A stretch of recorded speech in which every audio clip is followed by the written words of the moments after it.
Good morning. I'm Brian Reagan. This is. Hi, Kelly.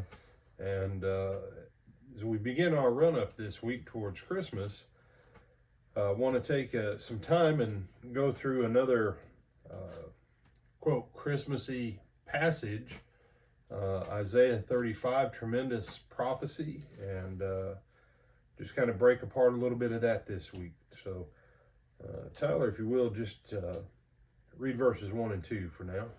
The wilderness and the wasteland shall be glad for them, and the desert shall rejoice and blossom as the rose. It shall blossom abundantly and rejoice, even with joy and singing. The glory of Lebanon shall be given to it, the excellence of Carmel and Sharon. They shall see the glory of the Lord, the excellency of our God. All right. So, within your context, chapter 34 leading up to it is a catastrophe. Okay. If you read it, you'll see that, man, this is like horrible. Beasts will be bad. Everything will be bad. Everything will be a desolation. And then 36, once this prophecy is done, 36 shifts to the destruction of Israel and starts setting the stage for the downfall of the rest of Judah. And so this prophecy, where it's situated, saying that the time's going to come again where the desert will rejoice and blossom when there's going to be this. They shall see the glory of the Lord, the excellency of our God. The word "and" isn't necessary there because this is one of those, the glory of the Lord is the excellency of our God. His glory is his excellence. And who is the glory? Well, Hebrews tells us that Jesus is the express image of his person. Jesus is that glory. He is the glory as of the only begotten of the Father. And so this excellency, this glory, it's not just a person. Even if we take Jesus out of the equation for a moment, what this prophecy is looking forward to is a manifestation of God personally that sets things right.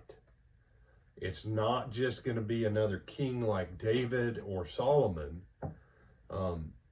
David was an example of faith. He was an example of faithfulness. He was an example of the power and strength of Jehovah.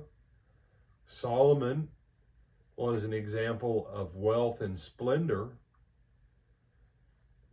But the two, as great as David's kingdom was, it lacked the opulence of Solomon's. As opulent as Solomon was, it lacked the faith and the faithfulness of David. But this one that's coming, it's not just God playing this out through a man. And we need to remember with this, and people in my congregations, they get used to me asking trick questions, and they're kind of hesitant to ever answer because they know that they're probably going to say it wrong, and not just that they're going to say it wrong, but that they'll be wrong.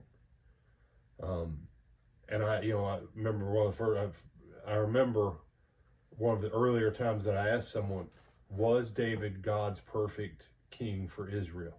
Yes, brother. And I said, no, he wasn't.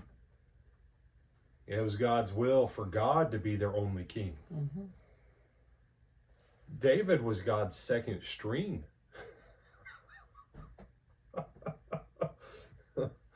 David was God's second string. Yeah, but he was better than Saul. Yeah, he was better than everybody else who came after him too. Mm-hmm. But it doesn't change the fact he was still the second string. The first string quarterback, the first string king back, he was what the people wanted. The second string was what the Lord had the best pick of. But this right here, it's not going to devolve to the ability of a man to be the glory and the excellency. This prophecy is looking forward to God being that fulfillment. So, some other thoughts, brother? Yes, sir. All right. I know this kind of a lot of not super exciting but it's fixing to move into some absolutely fantastic imagery. And we'll come back and look at that tomorrow. I'm Brian Reagan. This is Tyler Kelly. and we'll see you in the morning, Lord willing.